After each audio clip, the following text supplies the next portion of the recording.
Pagbasa mula sa Banal na Ebanghelyo ayon kay San Lucas. Nang panahon iyon, samantalang nadadagsaan ang libo-libong tao hanggang sa magkapayapakan sila, winika ni Jesus sa kanyang mga alagad. Mag-ingat kayo sa lebadura ng mga Pariseo, na ito'y ang pagbabalat kayo. Walang bagay na natatago na di mahahayag.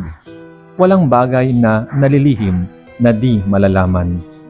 Kaya't ang sinabi ninyo sa dilim ay hahayag sa liwanag, at ang ibinulong ninyo sa inyong mga silid ay isisigaw sa mga bubungan.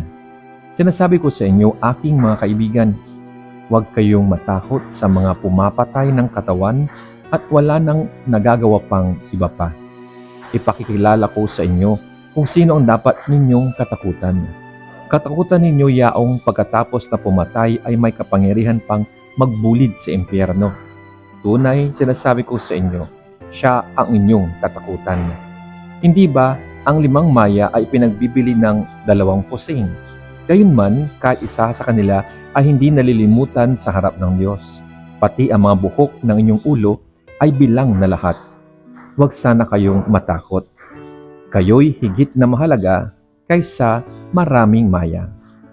Ang mabuting balita ng Panginoon.